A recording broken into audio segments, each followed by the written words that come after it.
All right, so for this presentation, we were asked to go back and look at our ethical dilemma paper and take that paper and then mold it into a presentation. And so this is my presentation of my ethical dilemma.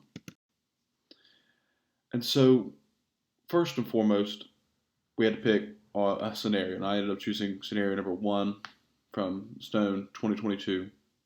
And in this scenario, I, as the counselor, was able to make pretty good relationships with my students through the use of some after school programs.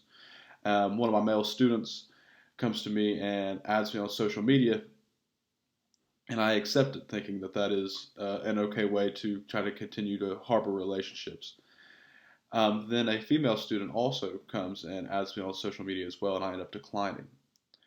And so that is the scenario that I've put myself in as the counselor currently.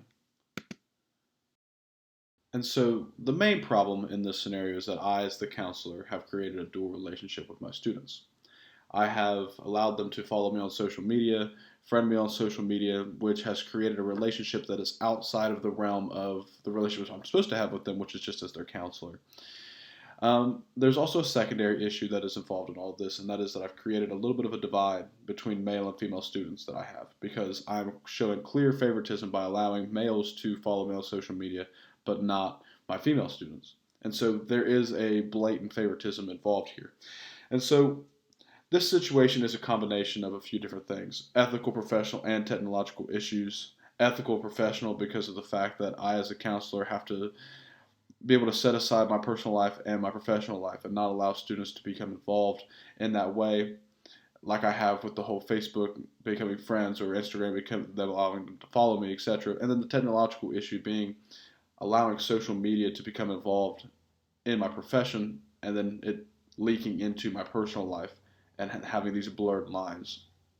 And so this problem really stems from the fact that I, as the counselor, I'm not able to create strong boundaries. I haven't been able to, in this scenario, be able to explain to students, hey, this is where our relationship starts and where it ends. We cannot be friends. We can't do this. We can't do this. This is my job. This is what I have to do. And I have to be able to set stronger boundaries as their counselor. And so this issue could be related to some bad policy. I've worked at a school where social media is not necessarily frowned upon. Um, they think that it's a good way for students to be able to contact their teachers and contact their administrators. And I understand that there's just pros and cons, and I understand that um, with the growth of technology, social media is going to become even more important as time goes on. And so maybe this issue is related to the fact that the policies and procedures of the school that I work in are need to be a little bit revised or maybe changed somehow, or maybe this is something that needs to be reevaluated by the school board.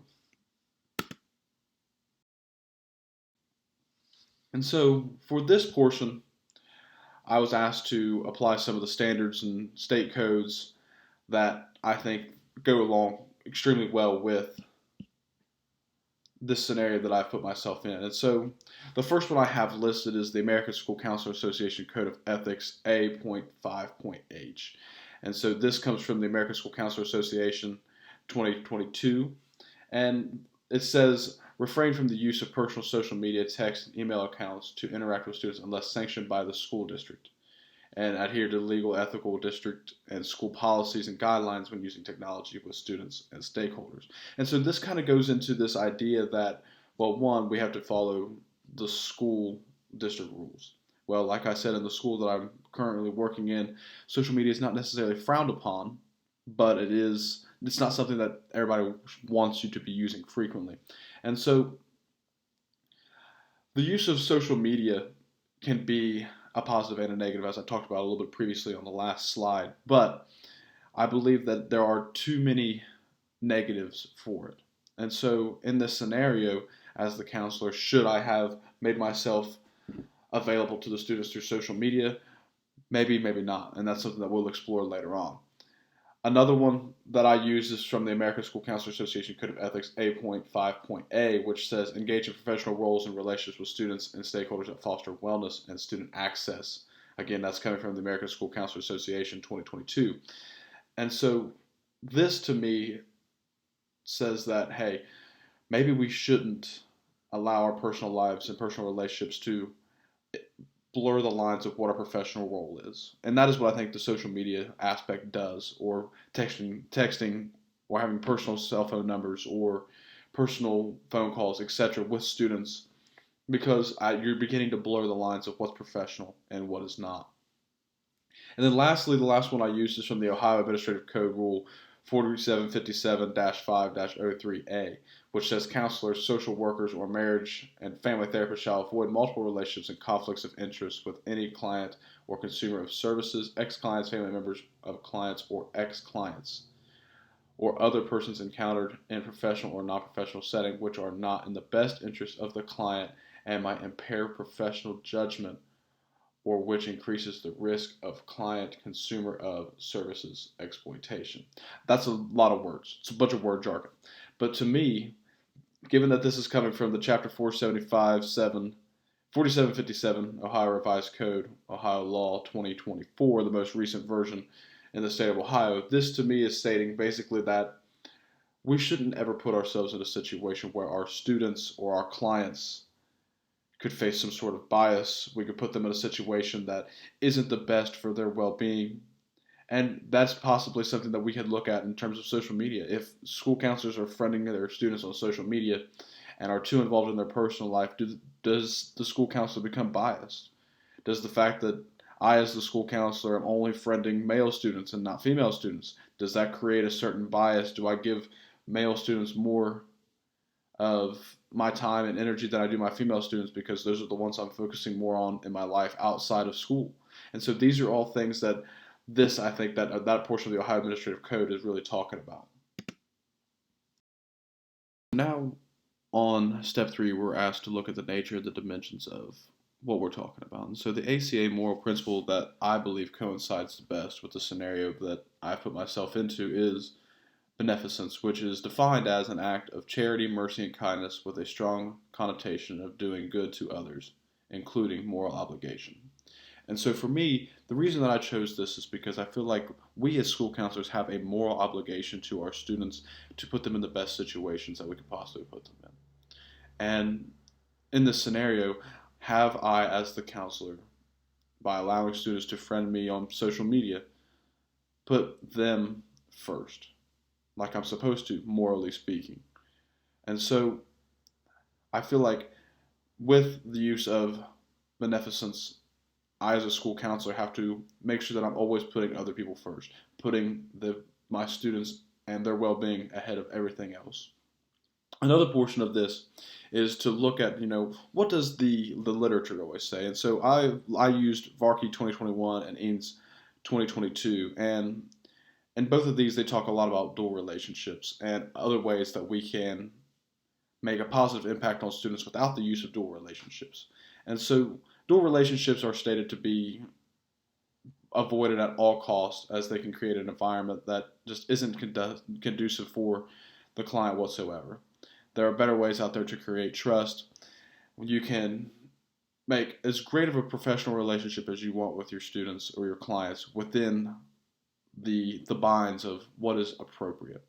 But allowing students to come into your personal life starts to blur those lines, as I've talked about many times already. Once these lines start to get blurred between professional and personal, that is when you're going to start running into issues, especially in dual relationships.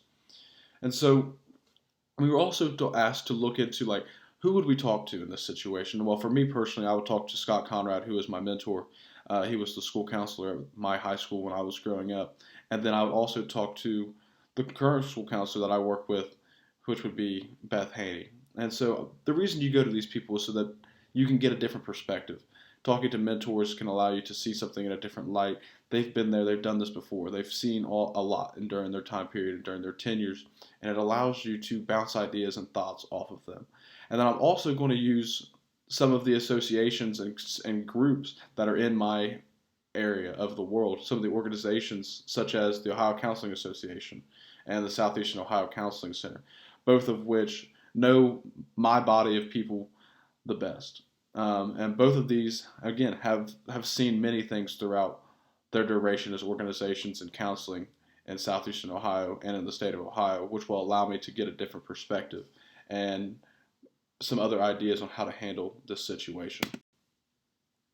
And so for this portion, we were asked just to list some of our potential courses of action. And so one course of action I could do as the counselor in this situation could be to remove all my students from my social media and make all social media private, to not allow them to become involved with my personal life anymore. Another course of action could be for me to meet with the students and explain to them the importance of boundaries and explain to them why it's important that I can't have you on social media. We can't have this type of relationship, and to explain to them, hey, this is where the line is, and this is what we have to do. And then lastly, I could meet with administrators as well as the parents of the students and explain to them, hey, this is what has happened. This is what we need to talk about, and this is where we have to draw our lines. And a lot of this information I found through CAR 2022. So in this portion, I have to talk about, if I take these courses of action, what will happen? And so for the first one, the consequences for my first action would be that I would lose many of the relationships with the students and possibly the trust of my administration and parents. I mean, thinking about the fact that maybe many of my administration and parents, if I'm only explaining to the kids and I'm just deleting them off social media, not talking to anybody about it, just deleting them and making my account private, does that actually fix the issue? Or do I just lose the trust of all of my students as well as the administration and my parents of the students because, one, I kind of swept it under the rug, right? I didn't actually explain it to anybody. I didn't ask for help. I didn't reach out. I didn't explain anything. I just swept it under the rug and hoped it would all go away. Probably not the most appropriate way to handle it.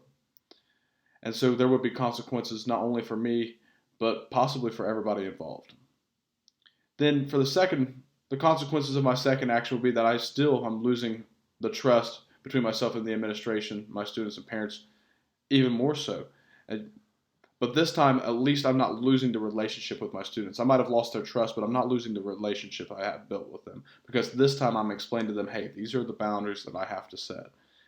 This is what we have to work with, and I hope you can understand. You're not necessarily losing the relationship with them, but you are going to lose a little bit of that trust because they thought, well, so-and-so, I thought I could trust you with this, this, and this. That's why I friended you, etc. That's okay if you lose a little bit of that because long term, you have to explain to these kids what boundaries are and allow them to understand them. But even with all of this said, we are still going to lose a lot of that trust from the administration and the parents, especially because, again, we aren't explaining to them what happened. And that's something that we need to evaluate. And then lastly, the consequences of my last action would be the loss of relationships with students and any possible public backlash. So this is the first one of all of these that I've actually gone to the administration and parents and explained the situation. So yes, I may lose my relationship with the students by immediately going in, as the kids would say, ratting on everybody for following me on social media. But I think it is important for me as the counselor to make sure that the administration is involved. But there could be public backlash from all of this. Eventually, the information like this almost always seems to get out, especially in a small town that I live in like mine. This information would leak. So that's something else I would have to look at. And so the action I'm actually going to choose is a mixture of all three of the actions from my previous slide. And because I thought each action on its own was a little bit weak and just wasn't enough. But together, I feel like they make a very strong representation of a solid action plan. So first thing would be to meet with administration. We'll meet with administration. We'll meet with parents. We'll talk to the students about boundaries. And we'll fix the issue on social media by making accounts private and removing the students. And so by meeting with the administration and the parents and meeting with the students about boundaries and also removing any student from social media and making accounts private, I think we eliminate all of the ethical dilemmas. Now, does this pass all of the tests that were listed out in Forrester, Miller, and Davis 2016? Well, let's find out. So the test of justice is pretty much, is this action something you would say is fair to all parties involved? And I think it is. I feel like this situation would call for a straightforward, above board reaction. And that's what I feel like I'm doing by going straight to administration and having a conversation with administration and the parents. So I do believe that this action is fair for everybody involved. I don't think that the parents, the administration, or the students will feel slighted in the least by the actions that we're going to take, by removing students from social media, making accounts private, and then having conversations with the students about what boundaries are. And so then, as for the test of publicity, I think I would pass this one as well. Is this an action, if it was reported to the press, that I'd be comfortable with getting out? It is. Social media is becoming a massive part of our world today, and students always seem to find teachers, principals, counselors, coaches, etc., all over social media, because a lot of people, especially the younger generation of teachers, all grew up with social media. So this is something that's just not going to go away. We just have to find new ways to work with it. And I feel like by keeping it above board, by going straight to administration, having conversations with the administration and the parents, would allow me to be comfortable with this action that we have decided upon. And then lastly, the test of universality. This is basically asking, would you be comfortable in recommending this course of action to another counselor in your situation? And I would. I feel like by going straight to administration, explaining the situation, having conversations with the parents, and then having conversations with the students about boundaries, and still removing all students from social media, as well as making your accounts private, is something that I feel like handles this situation very well. And so for step 7, this is the implementation portion. And I've talked a little bit about this already, but so first things first, a lot of these steps are coming from Forrester, Miller, and Davis 2016, as well as the book Corey et al. 2019. But step 1 for me is just to meet with the administration. As soon as I notice that this is going to start becoming an issue, I need to go have a conversation with my principal, superintendent, assistant principals, etc., and meet with them and just have a conversation with them about what our next steps need to be, what my plan of action is, and how we can make this better. And then I would also like to meet with the administration, with the parents as well of the students that are involved with following me on social media. Then step 2, you got to meet with the students and you got to start setting a little bit more clear boundaries. Explain to them the importance of what you're doing, why you have to set these boundaries, and how it benefits them in the long run. Then the third step, I would seek consultation from my mentors. I would want to make sure that, hey, is this something that I'm doing? Is this correct? Do you think this is the best course of action? How can I rectify this? How can I make sure that this doesn't happen anymore in the future? Then step 4, I need to reflect on my own actions. I'm really, really big on the fact of people need to be able to reflect on themselves. And I need to look myself in the mirror and say, hey, did this situation occur of things that I was doing? Did I not set clear enough boundaries? Did I allow myself to do this? You can't just put all the blame on other people. And so as a school counselor, I need to be able to reflect and see what actions I made, what actions caused this issue to occur. And then lastly, you have to assess and address the consequences. Yes, there will probably be consequences for the actions that you've taken. And so be it. If it is a loss of relationships with students, you have to find ways to rectify that and fix that. If it is a negative public image, how do you fix that? How can I make that better?